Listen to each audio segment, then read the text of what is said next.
उसके बाद 96 में पहले इसको बीएसपी ने टिकट दे दिया, ये विधायक हो गया, करेला और नीम चढ़ा। उसके बाद फिर समाजवादी पार्टी, कभी फिर अपनी कौमी एकता दल और ये अफजाल और ये सब जो है। तो इस तरह मुख्तार अंसारी का जो चला उस समय जब इसकी मुफीद सरकार रही, फिर इसे अपना, इनके भाई थे ही, खुद बन गया और अब तो अपने बेटे को बनवा लिया, खुद नहीं लड़ा।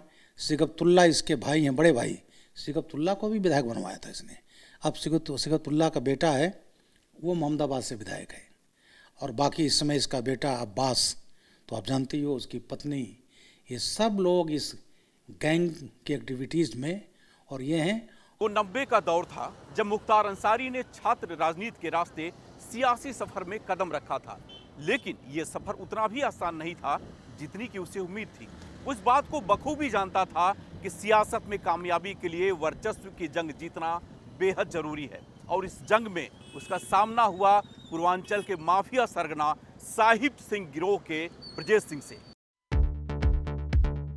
मुख्तार के बाहुबल को ब्रजेश ने चुनौती देनी शुरू कर दी। ब्रजेश को साथ मिला कृष्णानंद राय का। सियासत की सरपरस्ती और बाहुबल के दम पर जीत हासिल करने की इस जंग में ब्रजेश सिंह और मुख्तार अंसारी आमने सामने थे। किसकी गोलियां कब और कहां किसके सीने को छलनी कर जाए कहना मुश्किल था।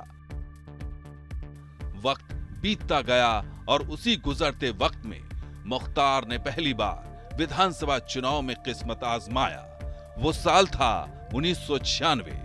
चुनाव में जीत मिली और इस जीत के साथ ही उसने मऊ से लेकर लखनऊ तक का सफर तय कर लिया।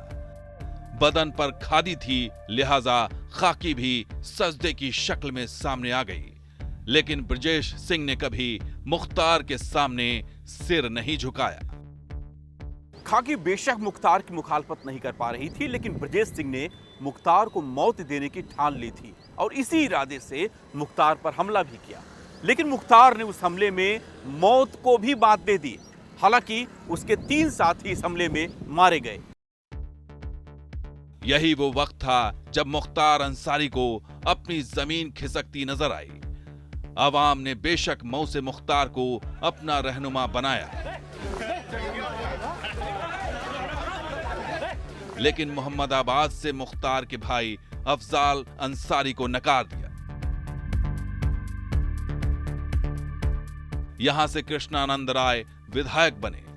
भाई की हार मुख्तार को नागवार गुजरी और उसके सीने में बदले की आग धधकने लगी। मुख्तार मुफीद मौके का इंतजार करने लगा और बदले की आग तब शांत हुई जब उसने अपने एक साथी प्रेम प्रकाश सिंह उर्फ मुन्ना बजरंगी के साथ मिलकर बीजेपी विधायक कृष्णानंद राय के काफिले पर हमला कर उनकी हत्या कर दी।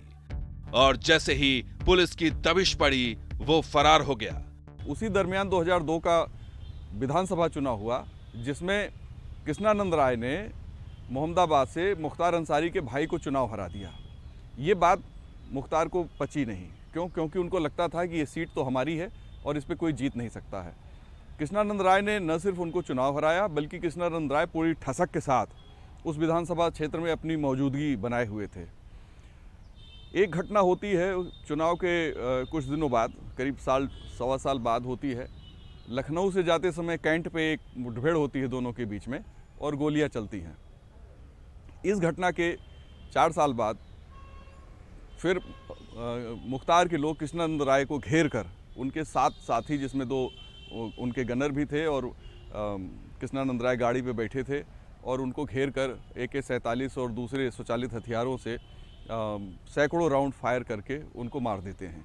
इस घटना ने उत्तर प्रदेश की पूरी राजनीति को हिला दिया था। मौजूदा देश के रक्षा मंत्री राजनाथ सिंह जी ने एक धरना भी दिया न्याय मांगने के लिए।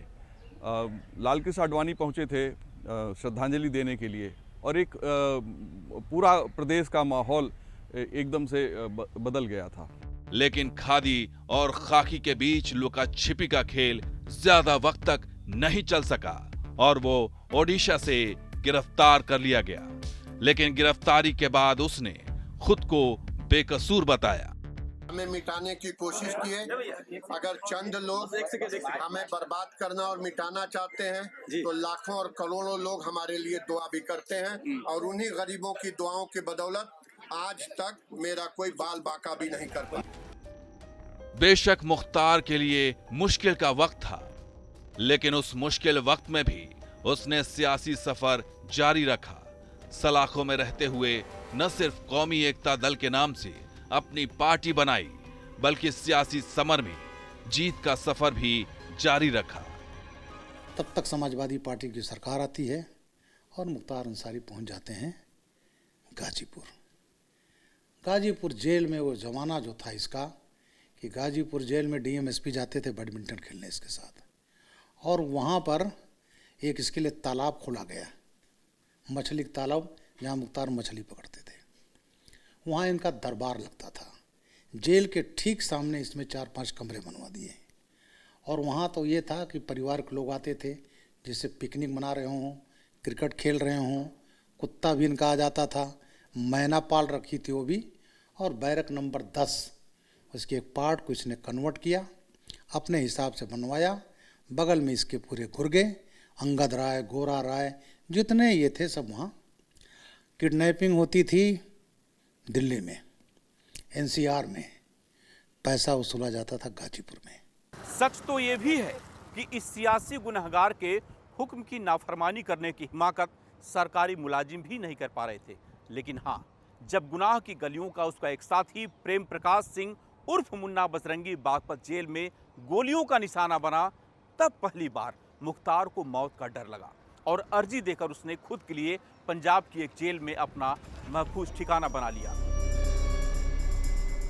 मुख्तार सलाखों के पीछे कैद हो गया और कृष्णानंद राय की मौत के बाद उनकी सियासी विरासत संभालने अवाम के बीच अपने भरोसे की इतला देने उतरी अलका राय।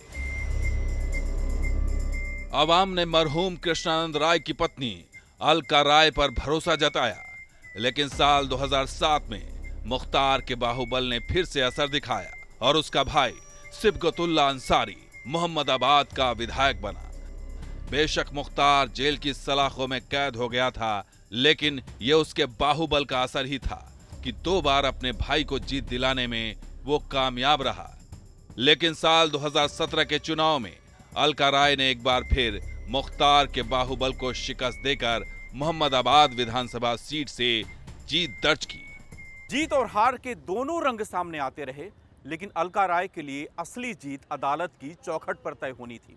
बेशक दौलत अदालत की चौखट पर असर नहीं दिखा सकी, लेकिन बाहुबल यहां भी काम आया। गवाह जिनकी बिना पर अदालत अपना फैसला लिखती, अदालत की चौखट पर या तो वो पहुंच नहीं पाए या फिर पहुंचकर मुकर गए। कृष्णानंद राय की हत्या के मामले में न सिर्फ मुख्तार अंसारी बल्कि उसका भाई अफजाल अंसारी समेत उसके बाकी सभी गुर्गे बाइज्जत बरी कर दिए गए। कृष्णानंद राय की हत्या एक सियासी नेता की हत्या का एक ऐसा मुकदमा है जिसके फैसले ने हर किसी को हैरान कर दिया है। शायद इसलिए भी क्योंकि पूर्वांचल में मुख्तार और कृष्णानंद राय की अदावत की कहानी किसी से छिपी नहीं थी। हाल ही में लखनऊ में एसटीएफ की गोलियों का निशाना बना वो गुनहगार भी जो कृष्णानंद राय की हत्या में सीधे तौर पर शामिल था। जी हां, नाम था हनुमान पांडे उर्फ राकेश पांडे। सबूतों के अभाव में उसे अदालत से रिहाई जरूर मिल गई थी, लेकिन उसके गुनाहों का बही खाता बंद नहीं हुआ था। एक युग लग गया इस मुकदमे में, और जो मानसिक प्रताड़ना कहूँ या मानसिक जो इसमें जिम्मेदारियां बढ़ जाती हैं, अपने गवाहों के प्रति उनका संरक्षण देना, भरोसा करना, ये इस देश के संविधान के प्रति अपनी आस्था है।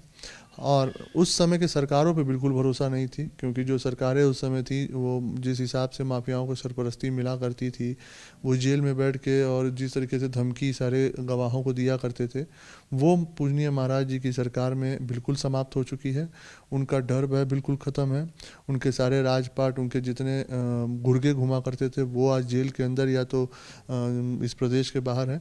तो वो एक डर का माहौल जो उस समय हुआ करता था वो बिल्कुल ख़त्म है, जिसके चलते मुझे ये भरोसा और अधिक हो गया है कि हाँ, मुझे इस बार न्याय मिलेगा। इतना ही नहीं, कृष्णानंद राय की हत्या के बाद मुख्तार से उसकी बातचीत का वो ऑडियो भी सामने आया, जिसके बाद मुख्तार के लिए यह कह पाना कि वो गुनहगार नहीं है मुमकिन नहीं हो सकेगा। ऐसा नहीं है कि इस हकीकत से उस वक्त हुक्मरान नावाकिफ थे, बल्कि उन्हें मुकम्मल खबर थी। बावजूद इसके कातिल ने बड़ी ही सफाई से धोए थे आस्तीन। जानता नहीं कोई पर लहू बोलता है। कृष्णानंद राय की हत्या के बाद खून के छींटों से मुख्तार का दामन दागदार हुआ था, ये बात जग जाहिर है। पर कशमकश देखी कि अदालत अपने फैसले में कहती है कि गवाह अगर अदालत के सामने होते तो फैसला कुछ और होता। कृष्णानंद राय केस में जहां दिन दहाड़ियां गोलियां चली, 7 मारे गए, बीजेपी विधायक मारा गया, उसमें गवाह गायब हो गए, धमका लिए गए, सड़क पर लाश मिली, कोई कमरे में मर गया और उनके रिश्तेदारों ने भी गवाही नहीं दी, वो तो बच गया। लेकिन इधर जब सरकार आई तो गवाहों को प्रोटेक्शन देकर के गवाही कराई जाने लगी। अब इसकी हैसियत नहीं कि ये इंटरफेयर कर पाए। तो मुख्तार अंसारी को एक केस में 7 साल की सज़ा, एक में जेलर को धमकाने में 3 साल की और एक केस में 10 साल की सज़ा हो चुकी है। और जितने केसेज हैं उसको फास्ट ट्रैक कोर्ट पर लगाया गया है और लगा करके इन सबको, चाहे इनके भाई हों और हों, सब पर केसेज है और सरकार की मंशा है इन सबको सजा करा दिया जाए, जिससे सफ़ेदी जो राजनीति का ओढ़े हैं वो सफ़ेदी ख़त्म हो जाए और सफ़ेदी ख़त्म की जाएगी। लेकिन सच ये भी है कि सरेआम जो खून की होली खेली गई थी, उस मुकदमे में अदालत के रास्ते अभी बंद नहीं हुए थे। जाहिर है कृष्णानंद राय के चाहने वालों के भीतर उम्मीद की आस बंधी है और जब तक ये उम्मीद है तब तक मुख्तार के लिए कानूनी शिकंजे से दूर हो जाने का इत्मीनान महसूस करना शायद उसके खुद के लिए बेमानी है। एक बार फिर फैसले की तारीख आ चुकी है। 4 साल से जो इत्मीनान जुर्म का वो मुख्तार महसूस कर रहा होगा, उसमें अब खलल पड़ चुकी है।